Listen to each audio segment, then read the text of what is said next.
These guys just want to spy. They basically do war crimes. Yeah, he's got these teeth all over his like skull cap. I don't know, it's really cool. Yeah. Does Homer intend us to leave book 10 questioning the Greeks? So basically he's like, we could go to hell and back and we'd be fine.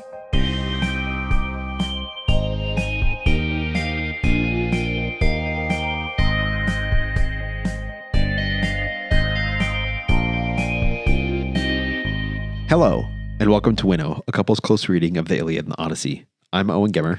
I'm Isabella Gemmer. We are married and we love to talk about books together. On this podcast, we are talking all the way through the entirety of Homer's Iliad and Odyssey, and this particular episode is on book 10 of the Iliad. Yes, espionage by night. Yes. So let's get straight into our summaries. Do you want to start or do you want me to start? I'll start.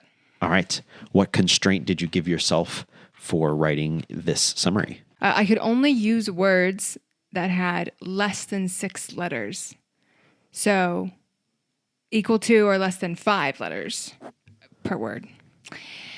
And that's hard because some characters The names are going have to be hard, names yeah. that are longer than 5 letters. Yeah, I'm curious to see how you do this. Okay, well, here we go. Aggie can't fall asleep. So he goes to wake his bro, only to find Minnie is also awake. They split up to wake all the other guys, and they meet to come up with a plan to spy in the dark. Dio is the first to offer to go, and he picks Odie to go with him. They put on cool spy garb and are off. On the other side, Heck also wants to send a spy to the Greek side. Dolon steps up and goes. Odie and Dio see Dolon nigh and hunt him down. They tell him that they won't kill him and ask Dolon for lots of info. Then they kill him. They go to raid a guy with nice colts. They kill many and take the colts. They make it back to their camp and offer gifts to Lady Idol. Interesting. So you just gave them all nicknames. Yeah, I did. To shorten it. Interesting. I thought maybe you were going to try and work around like with epithets like King of Greeks or something like that. Yeah, I could have. It's fun. Odie and Dio. Yeah. I don't know. I just was like, whatever. Like, just shorten the names. Yeah. And actually the hardest part at the end where I was like, there was no word for horses that was short enough. I know that a colt is technically just a young horse and not just like these are supposed to, in the story, they're like these big white shining horses, but there was literally no word I could think of. I guess an equine is like one too many. So yeah, that was actually kind of the hardest part. Well, I've written a limerick, and I think I declared that I was going to make the rhyme for the 1-3-5 lines espionage, because it's fun to say and will be fun to try and rhyme with. So here we go. The Greeks resort to espionage. They go with night as camouflage. They catch a spy that Hector sent and press on to the Trojan tents. 12 sleeping men, their blows can't dodge. So, as was clear, there's a lot of trickery going on at night. And as we have hinted at and foreshadowed in past books, this has sort of been coming, right? Hector, at the end of book 8, had his sort of grand speech about how, the night is coming, but we must keep watch. And, we will beat them in the morning. But now we know that he was right to be wary, and his troops were not wary enough. I think it's also, though, important to talk about the Trojans also send a spy. It is not just the Greeks who send people out. And so let's talk about both sides, both their justification for wanting to send somebody to spy at night and how they go about sort of like choosing who's going to do this. Do you want to start with the Greeks or the Trojans? Yeah. Let's start with the Greek side because that's how it happens chronologically. Fair enough. In the book. It is interesting. Like, I'm wondering, like, who even has the initial idea to send a spy, because Agamemnon can't sleep and he's like tossing and turning and he seems to want to cook up a plan, but it's not really specific about spying. And then Menelaus is also awake and he gets up and he finds Agamemnon also awake and he's like, he's the one who actually, at least in my translation, he's the first one who says the word spy. Will you send one of our troops out to spy among the Trojans? Right. So it seems like Menelaus assumed that was what Agamemnon was doing, and then they ended up doing that. So, yeah. I don't think it's like one of their particular ideas as a proposal, but it was like, oh, this was a guess as to what's happening. I guess, oh, yeah, that's actually a pretty good idea. Let's do that. But I think the task for the Greeks that then, right, they wake everybody else up. It's a whole big deal to wake people up. And, but once they're kind of all gathered together again, it's important to look at the instructions that Nestor, of course, is the one giving these. Once again, Nestor is being actually specific about what should happen. So I think it's really interesting. I'm going to read from my translation, and you can correct if you think mine is bad, because it might be.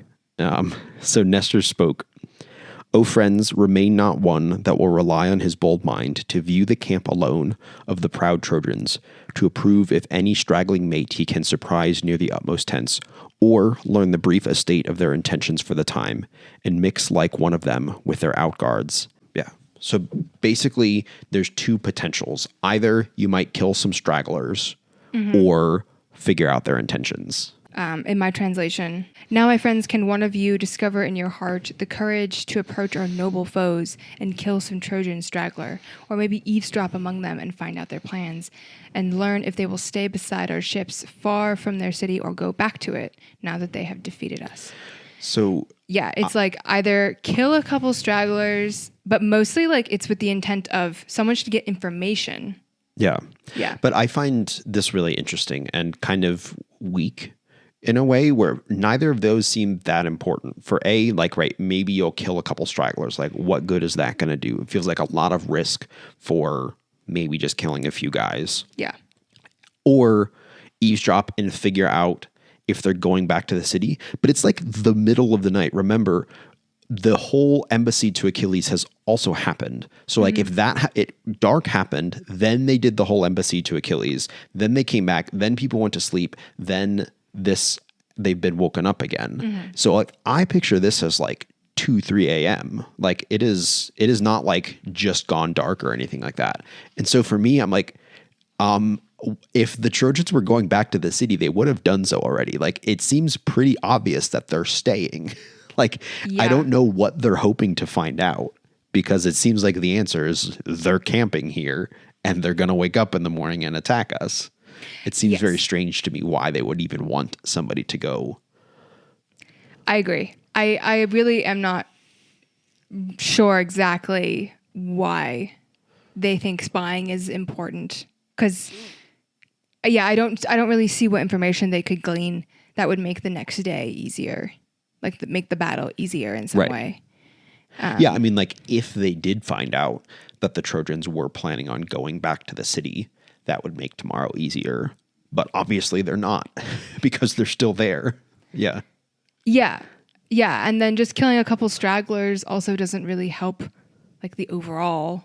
Right. Like the overall, like the couple guys, like these armies are huge. So like, what's the big deal? Right. Yeah. I also agree. It's like, I mean, maybe, It's really like a last-ditch effort. Yeah. Yeah, it seems to be out of desperation, right? Like they tried the Achilles thing and that didn't work. And so they it does seem like are in a bit of a panic. Like that the general tone of the beginning part of the book when they're like waking each other up, when they go wake up Diomedes and he's like asleep, like they're like, "Why are you asleep right now? Like, how are you able to sleep?" And he's like, "I don't know." Like he's like, "I've been working hard, guys." Yeah. But there seems to be this sense of like, everybody's panicking. Why are we all like not doing something? Let's just do this and hope it works. Yeah. It seems also a little bit like for the plot, like a little bit like this is just an exciting thing to put in the story. Yeah. And the writers, the orator has justified it in this way that's like not the strongest, but like it's fun anyways. Yeah. Well, and I think the other thing is sort of reward that Nestor gives, right? After he says, let's find somebody to do this, he sort of outlines there's kind of two things that whoever does this will get. One is fame, right? And this would win him fame of all men canopied with heaven, and every man of name in all this host shall honor him with an enriching meed, right? And so if you go do this, you will be a hero to us and to everybody here. And then basically everybody will give you a black ewe with her suckling lamb and give you gifts. So it's both fame and gifts from like a bunch of people. And so, again, as we talked about last week, these people seem very, very, very driven by sort of glory. And like, this is another thing that you can do sort of solo, not as a part of a broader sort of army-wide effort. And that has a chance to increase your fame, even if it's not like a resounding success. Like you still were brave enough to go sneak into their camp at night. Yeah. Yeah, I find the black ewe, each with her lamb, to be also like a different type of prize that we've seen before. It's not treasure and it's not a woman. That's a good point. Yeah. It's the first time that I think we've seen like, because usually like animals are more used as the sacrifices to the gods. Right. This is one of the first instances I feel like where people are offering the animals to like mortal to mortal. Yeah. Which is strange. It's just something where the animal has value in and of itself, not simply in that it can be sacrificed to the gods. Yeah. Yeah. Do you want to talk about your other observation about animals through all this? Because that seems it seems to kind of fit in with a lot of other things. Yeah. Well, just that one of the main themes or symbols throughout this book that comes up time and time again is everybody's wearing various animal skins. Like as all the Greeks get woken up, guy at a time, it's like described how he rolls out of bed and he puts on either it's like a lion skin or a leopard skin. Or a wolf skin. Or a wolf skin is one. I think that's what Dolon, the Trojan, actually is wearing, a wolf skin. Yeah. It's far more than has ever been mentioned before. Like, I think a few people, like I think Paris was at one point said to be wearing a leopard skin, but like it's rare up until this point. And then within this book, it's like 6 different times. And so it's like, whoa, why all of a sudden both are people putting these on, or if they have been the whole time, why is Homer only mentioning it right now? Yeah. I mean, one of my theories is that like, because it's like during the day you get a lot of armor. So in the day you put on your armor, but like at night you put on a different type of armor in a sense. You put on this like softer type thing. And it's also interesting, this is in this book, when Diomedes and Odysseus go out, when they put on like their spy outfits, it's kind of cool how it's described, but they don't put on metal helmets with plumes. They put on these like, Emily Wilson translates it, a so-called skull cap. So like they're these leather helmets essentially, like tight fitting, fit on the head. And Odysseus is like the coolest thing ever. A leather helmet on his head, stretched tight with many straps inside and on the outside. Numerous white boar's teeth were set upon it, arranged with skill at careful intervals, and on the inside it was lined with felt. So it's like studded with teeth. Yeah, he's got these teeth all over his like skull cap. I don't know, it's really cool. Yeah. But yeah, so right, ultimately, as you talked about in your summary, it is Odysseus and Diomedes who are going. But I think the other interesting factor in this, not just the quest and the reward, but also the way that they choose, is very similar and different to ways they've chosen sort of individuals to go do stuff before, right? Because they take volunteers, and Diomedes is the first volunteer. So he's like the obvious choice because he has been recently the best warrior. And so it's like, Diomedes, obviously, if you want to go, you should go. Diomedes is really involved in everything. Yeah. And I'm realizing this on this reread. Like he is like, really is the first, he's like, he usually ends up doing everything. At least until later when Achilles shows up. Right. He's really doing everything. Yeah. But then in contrast to, right, like the last duel that happened, they like cast lots, and we thought that was weird. Now Diomedes volunteers, he gets chosen, but then it's like, Diomedes, you should pick somebody else, but you pick. And there's even this like very explicit instruction, like, don't fear picking somebody for their blood or because of their status. Like, really pick the best man. Nobody's going to be insulted if they don't get picked. And so it's like very clear, like, you need to pick the person who you think will be best at this quest, not the person who's like most worthy or most noble or anything like that. Yeah. Diomedes is supposed to choose from these other guys who raise their hands, kind of. The Ajax is volunteer, the son of Nestor, Menelaus volunteers, and then also Odysseus. Agamemnon is the one who is like, choose the one who's actually best, not just the one who has the higher status. Yeah, he seems to be protecting his brother. Yeah. So Agamemnon spoke. He was afraid for Menelaus with the auburn hair. There's a lot of Agamemnon basically infantilizing Menelaus, I think, like throughout the beginning of this book. Yeah. And sometimes it comes off as, pretty emasculating, but I do also think there might be an undertone of caring for his brother. But either way, it's pretty emasculating. Yeah. But I think also it's really funny. Odysseus is chosen by Diomedes because he's crafty and tricky. But I think Diomedes makes a big deal of like, well, Minerva loves him, or Athena loves him. And so that will help. And so it's kind of, you know, Odysseus's stamp of approval from Athena also is like a plus. Yeah. Diomedes says, if I go with him, we could emerge from blazing fire and come home safe, thanks to his cleverness. Yeah. So basically he's like, we could go to hell and back and we'd be fine. Yeah. You know, like that kind of mentality. Yeah. This is interesting.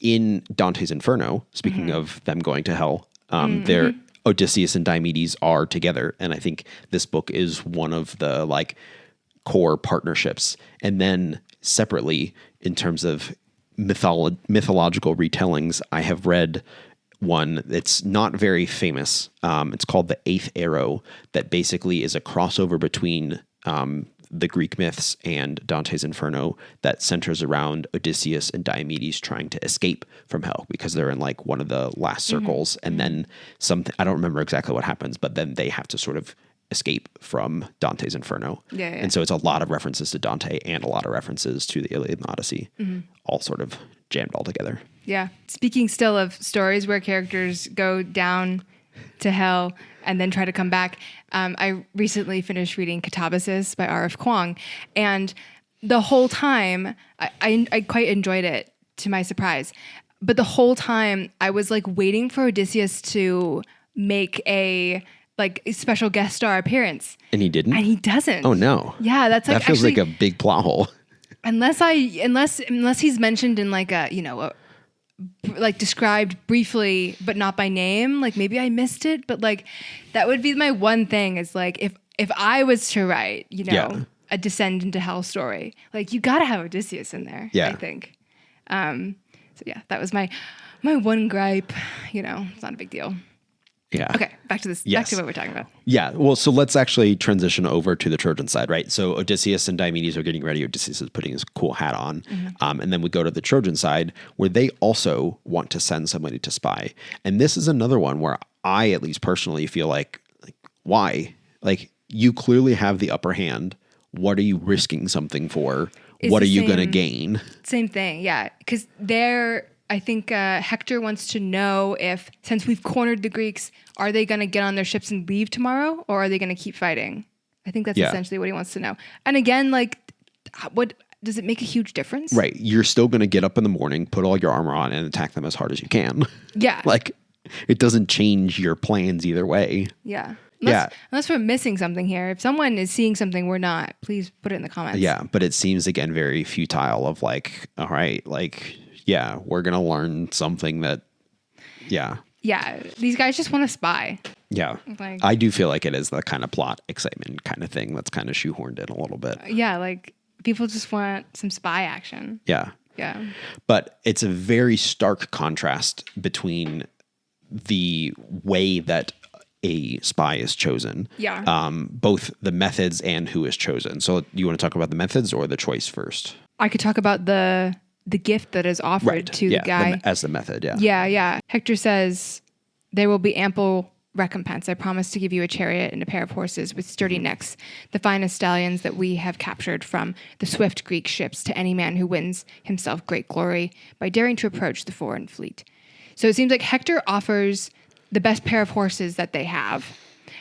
And then Dolon says, I will do it as long as those horses that you're talking about are the Achilles' horses. Right. Yeah. But I think it's really important that like here, it's kind of just a straight up bribe. Like it's not as clearly framed as like honor and glory. That he mentions it a little bit, but it's much more Hector's just like, I'll pay whoever's going to do this. It's not this like grand, we need a hero to step up to save us and to win great glory. Yeah. It's more just like, I'll pay you.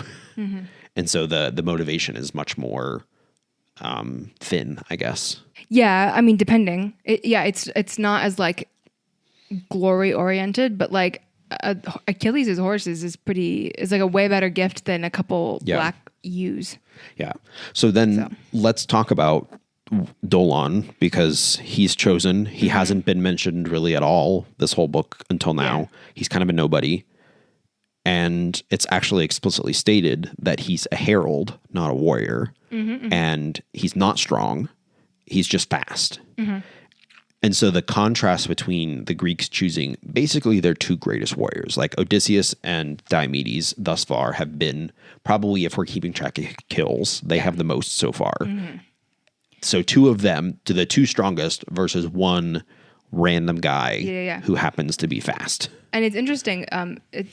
He's the only son he's his father's only son, which is always an interesting thing to, like, whenever that's noted, it's really interesting, especially if that character who's noted as the only son dies, because he's putting his family's lineage at risk, essentially. Yeah. But also, Dolon was rich in gold and rich in bronze, ugly in body, though he had swift feet. He's risking a lot being the only son of his father. He already has a lot of gold and bronze, and he's doing this anyways. And he's not good at it. Like, he's not a warrior. He's it's not his job is to like use a sword. And maybe that, I think, is a sign of the Trojans' arrogance, I guess, that like they really do believe that the Greeks will just all be asleep. And so all they need is somebody kind of sneaky, and like this isn't going to turn into a fight. And so like, why do we need to send somebody who's strong? Like, we just send somebody who's fast, who can get in, get out, and then boom, it'll be easy peasy and we'll get back to it. And just an interesting random kind of choice. Yeah. Well, he volunteers. Right. But from a narrative perspective. Yeah. Yeah. Like, and I think it does also, though, again, reemphasize how few of the Trojans we actually kind of know by name. We know Hector, we know Paris, we've gotten a few others, but in terms of like, if you count the named Greeks who have like had significant speaking roles, like far outnumber the number of like named Trojans who are kind of full characters. Yeah. And so Dolon gets ready to go, and the narrative voice tells us before he even goes out that he's not coming back. Yeah. So Hector spoke, swearing an oath that would not be fulfilled. The narrator comes in and does that thing where he like gives a dooming sense of, foreshadowing to things. And you're like, oh, okay. Yeah. Yeah. And so I think in some ways, because of this contrast at the beginning and that foreshadowing, the middle part might seem exciting, but it's actually kind of not, at least, because it's like Odysseus and Diomedes are the two greatest warriors, and they see this like little scrub coming, and they just chase him down, and it's like not even a fight. Yeah. And it's not even close, and they capture him super quickly, and it's just like bada bing, bada boom, like we've got him, and now we continue. I think so. They see some guy, Diomedes and Odysseus see some guy coming across the field. So like they're like dodging around, up over all these dead bodies. They see someone coming, and like there's this image. The two lay down beside the road among the corpses. Unaware of them, Dolon ran past them. Yeah, I just find it interesting that they are like willing to get down with the dead. Symbolically, I can imagine it sort of being like a degrading act, but also like disease was more of a thing, and like I'm not sure exactly what they thought about the dead, but like in most cultures, having a lot of contact with dead bodies is like bad juju kind of. In a little bit, like you don't, if you have too much contact with them, then like some of the death might rub off on you, kind of. Well, we know at least from Antigone Yeah. that like leaving bodies unburied creates miasma, and they understood like miasma to be this actual like corrupting force that was going to come over the city. That's at least Antigone's argument for disobeying Creon and going out. Yeah. Yeah. Yeah. But then, right, so Dolon goes past them, they sneak up behind him, they corner him, it's over quickly, they capture him. But then, as you noted in your summary, they tell him, oh, we're not going to kill you, we're just going to ask you questions.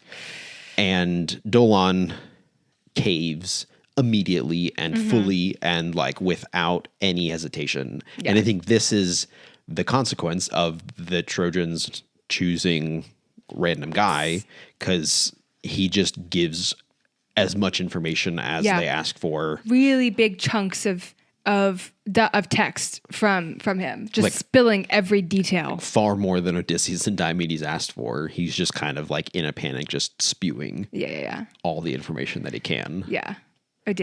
Cunning Odysseus said, "Do not worry, set thoughts of death aside. But tell me this, and tell the truth in every point of detail." And then he's like, "Tell me all the details." Yeah. You're fine. And then so then Dolon spills all this information specifically about like some Trojan allies who have just arrived, who are kind of on the edge of the camp. And he happens to mention he has the biggest, finest stallions that I've ever seen. Their coats are whiter than snow and they can run fast as wind. Like just random information. And then after he's done telling them everything, they just immediately decapitate him. Yeah. Yeah. Which is intense. And so if you remember way back at the beginning, I don't think it was in book 4, we had Menelaus having sort of like defeated somebody but not killed them, and that person sort of begging for mercy, asking to be ransomed, and Agamemnon came over and was like, no mercy, just kill him. Yeah, yeah. And we, I think, rightfully criticized Agamemnon for that. Do you feel the same way here? Like, do we think Odysseus and Diomedes ought to be criticized for not only killing sort of an unarmed man, but also an unarmed man that they promised not to? Like in the Menelaus situation, he never promised. He didn't like go back on his word and say, I'm not going to kill you, and then kill him. This is pretty extreme of like promising this guy, no, well, you'll be fine, give us the information, and then just ignoring that. Yeah. Well, they do give a small reasoning. Okay, they don't immediately decapitate him. Their reasoning for killing him is that if they let him go, then like their whole mission is they would sabotage themselves. Right. Like they have to kill him so that he can't go blab back to the Trojans that they're spying on them. Yeah, they do have a little bit of a reason. Whereas, but like they could just take him back to their ships. That's true. They could actually like take him as a prisoner, and ask for ransom from his father, like Dolon suggests that they do, because Dolon, it's mentioned again that he like his father is wealthy, so they would be able to get ransom money. It's a very similar situation. Yeah, where the person who's in a tight spot is like, my father has money, he'll pay you if you keep me as prisoner, and then both the guys are like, that's not worth it for us. Like Agamemnon was just bloodthirsty, I guess. In that, I mean, it's all killing, it's all bad. Like from a moral perspective, like both situations are horrible, and like, but the fact that Odysseus is willing to totally lie, like totally give a false sense of security, and then go back on his word. I mean, it's terrible. But I think at the time, and in the course of this story, it's almost one of those moments that's almost like, feels like it's breaking the rules of story and narrative a little bit. I think up to this point, there's been so much emphasis on honor and how like a warrior should behave on the battlefield. And we just, there's these customs that everyone sort of understands. Like even within war, there are rules. That's kind of the sense that we've gotten so far. And this is the moment where Odysseus is like, I'm in real life, and this is how I do things in real life, not according to these like fake war rules. Yeah. So like the the mask gets torn off of war in this book. Yeah. Yeah. Yeah. And I think obviously this continues, right? Because after they do this, then they continue on, right? In some ways, their mission was accomplished. They killed some stragglers and Got information. Like that's all that they were asked to do. Yeah. They should, by nature of their instructions, go back, but they continue forward because they're like, oh, he just talked about this army that's just sort of shown up on the other side, like on the edge. Let's go get them. And they've got these horses. And so then they go and they find that this other sort of group of people led by Rhesus are not sort of keeping very careful watch. And so they go in and they kill like 12 of them and steal the horses. And it's pretty brutal, pretty quick in and out, kill a bunch of sleeping dead guys. Yeah. Or kill a bunch of sleeping guys who then become dead guys. And then they run back with the horses. And I mean, it goes exactly how you would expect it, but I think it reemphasizes what you were just saying, that sort of like no rules anymore. Like who cares about honor anymore? Like it's super a not fair fight. But I think obviously the thing to think about is like, this is the only battle that's happening at night. And so what does night have to do with it? We should look at how the author describes night throughout the book. Yeah. So that leads us to Greek time. Bella was the one who caught this as an interesting translation thing. So this will be half Greek and half just comparing translations of the Greek and sort of realizing how different translators that we've been reading sort of approach this very differently. Yeah. So basically, I'm sure that night has maybe had epithets in the book so far before now, but I just took special notice of it in this book that night is referred to as immortal night many times in the book. And at least the Emily Wilson translation, she translates around Greek line 40. She translates immortal night. And then later, around Greek line like 143, she translates uncanny night. I went to the Greek because I wanted to know if she was translating the same Greek word differently or if there were different Greek epithets given to night. And it turns out that it is the same epithet given to night that she's chosen to translate differently in different places. That Greek word is ambrosios. The A at the beginning of the word is a negation. So just like im is a negation in English, like there's mortal and immortal.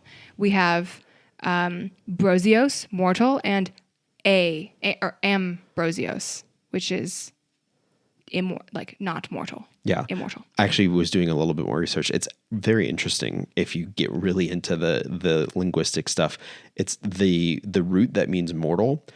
The M is actually a part of it. If you go back to like Sanskrit and Proto-Indo-European, it's like mbrotos. And I was like wondering how that would work. Yeah. But that's actually how we also in Latin get mortal, because the mbrotos, the B drops. So in Greek, the M drops off and it's just kind of like brotos means mortal. And then in Latin, the B kind of drops out and it's like mortos. That's mortal. Yeah.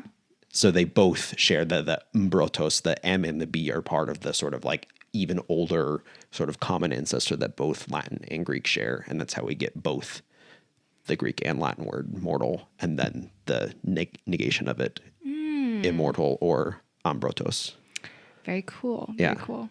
And also, keen listeners might recognize that ambrosios is very similar to what we in English refer to as ambrosia, which is in the Midwest like a Jell-O salad with marshmallows and fruit. Yeah. But in Greek mythology is the food of the gods because it is immortal. Also, if you've read Percy Jackson, right, the word ambrosia really you're like, oh, that's supposed to taste good, I think. Yeah.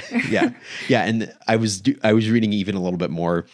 They're different because there's like ambrosia and nectar, and apparently like in some myths, ambrosia is food and nectar is drink, and in other ones, nectar is the food and ambrosia is the drink, and it kind of switches back and forth, and it's kind of loosey-goosey. But also, this one article I was reading pointed out that nectar actually is kind of the same etymological root because the neck is death, like necromancy or necrophilia or something like that. And then the tar is related to a word to like overcome. So overcoming death. So the ambrosia is not dying. And then the nectar is overcoming death.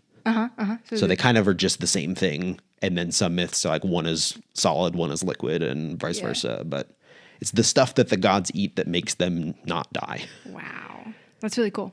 Yeah. But in this context, the word immortal or not mortal is being used to describe the nighttime, which I find quite interesting because I guess it's supposed to be a nod to like this night feels like it's going on forever, like narratively, like they can't sleep. They've been awake for a long time. Like, and I also, through reading the Iliad this time, I get the sense that like the Greeks have no idea when the sun is rising or when the sun's about to set. Like they kind of go through their day, just the day and the night, just being like, I don't know, the sun could set and we could have to stop fighting, or the sun's going to rise at any moment now. That's really interesting because I take immortal night to be a divination of night. And I think it fits in with that where like they understood, right, when night came to sort of end the duel between Ajax and Hector, they were like, oh, the gods have intervened. They interpreted night as having volition and sort of like coming in to end the battle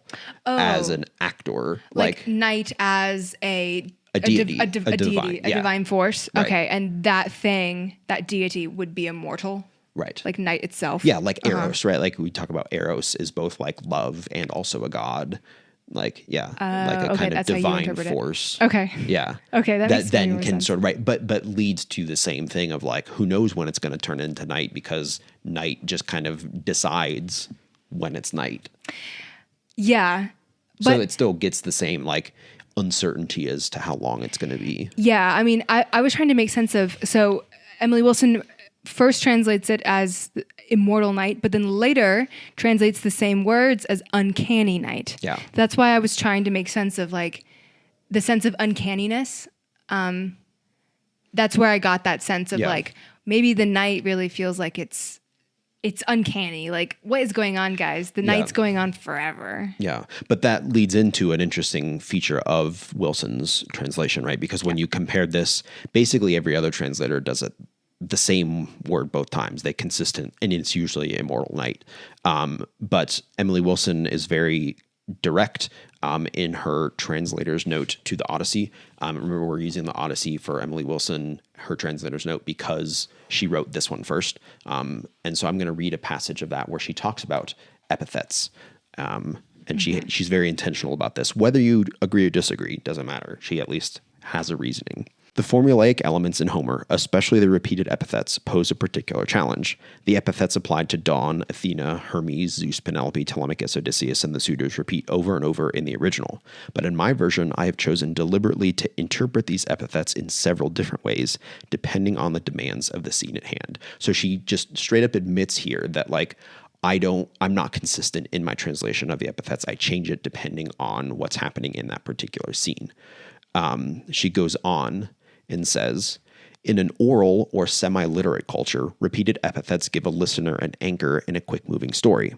In a highly literate society such as our own, repetitions are likely to feel like moments to skip. They can be a mark of writerly laziness or unwillingness to acknowledge one's own interpretive position and can send a reader to sleep. I've used the opportunity offered by the repetitions to explore multiple different connotations of each epithet.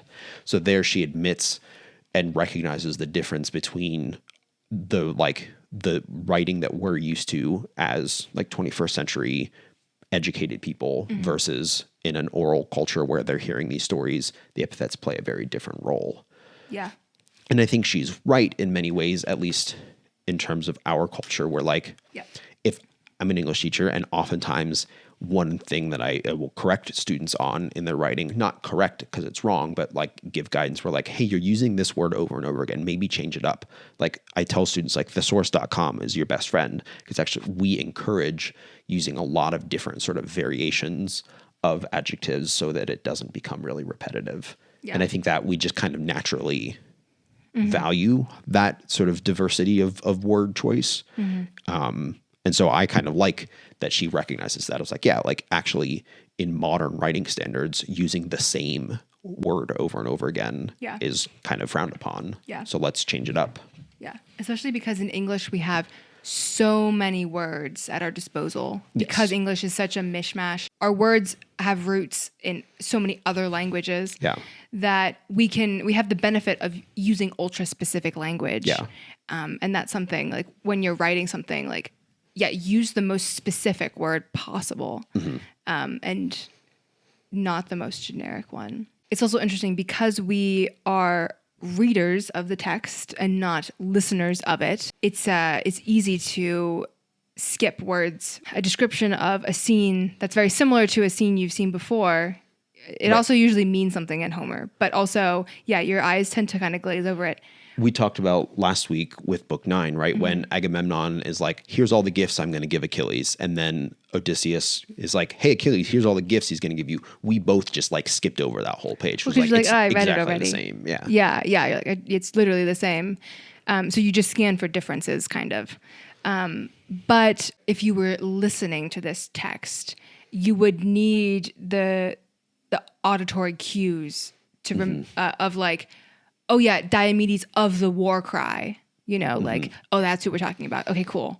But you also do still find that in modern writing as well. Like when an author is trying to keep sort of side characters in your head, they give them very specific little things for you to remember. Like so-and-so is the one who is always pushing his glasses up his nose, right? Or like, did you do that? Because I just did that. Oh, you did? I wasn't That's looking really funny. I wasn't looking at you. Literally, as you said that, I was pushing my glasses up my nose. I wasn't looking at you. I was looking out the windows. Very good. Very good. I'm just starting Era 2 of the Mistborn series by Brandon Sanderson, and Wayne is like obsessed with hats. Like that's his thing. He's like always like trying to find a new hat that he can steal from someone. And it's like he's the hat guy. Exactly. Yeah. So you still have to, characters. You still have to, as an author, like give them weird attributes that you can recall back to remind the reader of who you're talking about. Because like especially in fantasy, like names that are just absolutely made up and crazy, like they're way harder to remember than like, oh yeah, this is the guy with his hair's like this and he's got this weird tick about him. But going back to like the nature of translation, the thing that has been really striking to me so far is that like even within the category of more literal translations, you still have these like differences of the ways in which the translators choose to be literal or not literal at times. And so because right, if you remember, I don't remember which book it was. Maybe it was, I think it was book 3. Yeah, it was book 3 when Helen was looking over the ramparts at the duel between Paris and Menelaus that was starting, and Helen was described in a couple of different ways. Your translation, Emily Wilson's, was very consistent about like using dog-faced, whereas other translations were more varying, like shameful or shameless or different things like that. And in that case, Wilson was consistent with her translation, whereas other translators kind of varied up the same Greek word. Yeah. And so we were talking about this, and I think there's a difference between epithets and idioms, right? For an idiom, that's just more kind of a linguistic quirk. And so oftentimes in English, other English translators, Lattimore and Fagles and these, if you get an idiom, they're much more free with it. Like, oh, I'll change it, fitting it, because it's an idiom. That's what idioms are. Whereas Wilson is like, no, I want to point out that this is actually the same term being used, not different terms. And so, it's not actually that Wilson never repeats anything. She seems to actually repeat the same translation if it's an idiom to emphasize actually this is the same thing here. Whereas if it's like an epithet that everybody else is doing different or the same thing for, she's like, let's vary it up. Yeah. So like you have comparing like a literal translation like Lattimore's versus Wilson's. Lattimore is not consistent with translating idioms, but he is consistent with his epithets. But on the flip side, Emily Wilson likes to be very specific and consistent with the idioms, and she likes to mix up the epithets. Yeah. When we even talk about what is a more literal translation, like even that has all these little these little ins and outs of just like different ways to be literal. Yeah. Which I find interesting. Yeah. And again, like I think Emily Wilson gets a lot of criticism online and from other scholars and things like that. And like I don't know if I would do everything the same thing, but I really appreciate that she is super intentional about everything she does. Again, even if I don't agree with it or wouldn't do it the same way, that like, I like that you can notice this quirk and then you can read her translator's note and like, she's like, yeah, I've thought about this and here's why I'm doing it this way. Yeah. Let's step back into the story, but back out from a kind of like reader perspective. What does this book, if anything, change about your opinions of the Greeks? Does it make you sort of root for them less because they basically do war crimes? They did a oopsie. They did an oopsie war crime. You who are on record as being a big fan of Odysseus. Yeah. Again, I'll emphasize that I like Odysseus as a character. I don't think he is a good person. Right. And that's okay, I think. I like characters where sometimes they'll do things purely out of their own self-interest, and sometimes they'll do things that benefit the group. Mm-hmm. And you can never tell at one moment what's motivating their actions. Like, they have a soft spot for other people, but they're also looking out for themselves. And, well, maybe Odysseus is only looking out for himself. That's something else. We'll talk about that later. But we'll have a whole book to talk about. We'll have a whole book to talk about if he's just in it for himself. But I like seeing characters actually have to grapple with that question of like, what's motivating them? Are they out for themselves, or are they doing things for others? Whereas like the straight up hero character is usually always not really in the Iliad, because all these guys are kind of out for themselves, out for their own glory. But in the classic hero character is always, he doesn't struggle too much, I think, or enough with he's always out for other people. Of course, his action, like he's doing things all by himself, but it's all for the betterment of the community or for others, and he's always gonna self-sacrifice. And I like that the question of like, will this character sacrifice themselves for others? I think the other question, right, regardless of our own personal opinions about how it makes us feel about the Greeks, I think it's also interesting to question, does Homer intend us to leave book 10 questioning the Greeks? The end of this book does have a sort of hollowness to it, like a hollow feel. The way that like Odysseus kind of comes back, tells Nestor exactly what they did, and then he like, there's a description, Odysseus is always getting washed off and then well oiled. Like that's like kind of his thing, is like he's always like washing off in the ocean and then like reapplying oils to his skin. But there's this description of he and Diomedes, I think, they go out and they like wash the blood off themselves in the ocean. Both waded in the sea and washed away the sweat that drenched their ankles, thighs, and necks. After the waves had washed off all the sweat and cleaned their skin and cooled and calmed their hearts, they climbed into well-polished wooden tubs. Then they washed themselves a second time, and then they rubbed themselves with olive oil, and then they both sat down, ate their meal, and drew honey-sweet wine out of the well-filled bowl to pour as a libation for Athena. There's like a weird, I don't know, it has like a weird feel where it's like, I don't know how to describe it, the hollowness of it. Yeah. It's not proud, but it's also not... It's not shameful. Shameful. Yeah. There's just like a weird echo of like, that's what we did. And they're just kind of like... Yeah, there's a weird normalcy to it of like, yeah, we're just eating breakfast now. Like we've been up all night and now it's breakfast time. Yeah, and like the washing. Because it's not until we get the development of Christianity and the Bible that like every time washing comes up in a story, baptism. You're always like, this is the washing away of their sins. That's obviously what this symbolizes. And so when we're talking about the Iliad and the Odyssey and someone's washing themselves, I don't know exactly how to articulate that. Just that I do think that water and washing does always carry with it some element of cleaning. Well, because like it is explicit in this case that they are cleaning off the blood and sweat. That, it's like, a literal we cleaning. just killed a bunch of people and we're getting rid of the dried blood on my thighs. Yeah. But it doesn't, it's just got a very interesting feel to it. They're not really super, they're cleaned, but they're not really renewed in any way by the water, if that makes sense. Yeah. Yeah. I struggle. I feel very strongly that this book makes me like quote unquote root for the Greeks less personally, but I go back and forth as to whether that's Homer's intent or if Homer means it in a more just kind of like, yeah, no, this is how it happened, more neutral way. I don't think it's praiseworthy. I don't think there's a way to read this as like, we're supposed to think highly of the Greeks? Or do you think there is that chance of like, no, we're supposed to like admire them more because, oh, they like were desperate and came up with this clever plan? And I think that as we get farther and as we get more into the war and we get, especially when Achilles returns, we get that sense of like narratively, you get what you asked for, and then you have to sit with how that makes you feel. Like as we're listening to this, we want to see Achilles fight. Like, you know, you want to see that cool, like you want that. You're like, yes, do it.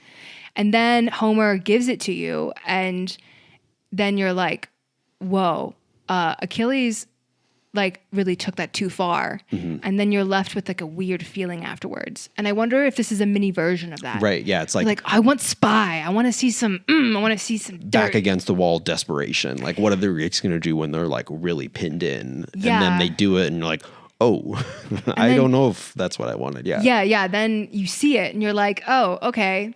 Now that I got what I wanted narratively, you know, am I actually satisfied by the narrative? And I think the feeling is always kind of like, no, in like a weird way, which I think goes back. I think that does support sort of your reading of the text, which tends to be quite anti-war. Yeah. Even though, yeah. Yeah, because you were saying earlier, right? Like Odysseus sort of like basically exposes that like all these other like rules about honor, like they're made up.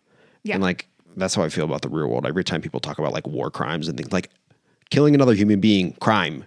Like, it's not like, oh, this kind of killing is fine, but you use biological weapons. And so that's so much worse than using, you know, like an AR-15. Like, they're both really bad.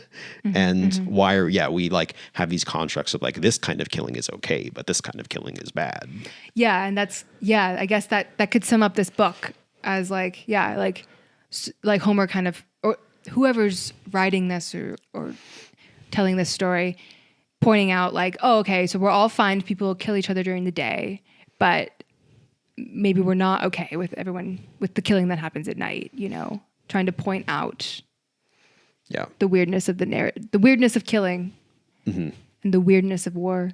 Yeah, because I think this is making me think, right, like when the killing happens during the day, it's still just as brutal. And in some ways, it's still just as lopsided, right? Like most of the people that Diomedes and Odysseus kill don't really ever get a fight back because they're that much weaker. And so in effect, it is kind of described as if they are killing dead people already, because it's not like big duel back and forth. It's just like Odysseus is rampaging and like person's dead, person's dead, person's dead.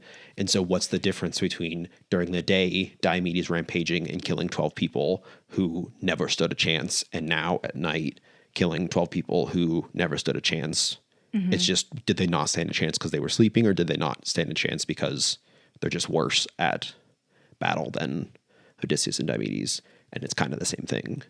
Which then goes back to like how we're talking about the reasons that both sides have for doing the spy stuff isn't really like narratively, doesn't make a ton plot wise. It's not really necessary. It definitely feels like this book is in there to make a specific point and to be a very specific point of contrast. And it is, I think, important that it's also about halfway. Like we're kind of nearing the middle, and this is setting up now the second half. Like we're not exactly at the middle, but I think, like we're getting into now. Okay, like obviously we know, given how much of the book is left, that the Trojans aren't going to win tomorrow morning. It's not going to be all over. So how is this going to have changed things? Obviously it will have changed things somehow. So to find out how it changes things, tune in next week as we discuss Book 11. If you would like to prepare, I've recorded an audiobook of Book 11 in Samuel Butler's translation, who also, fittingly, has some strong opinions about epithets that maybe I'll get into at another point. And we will see you next week. Yeah. Until then, happy reading.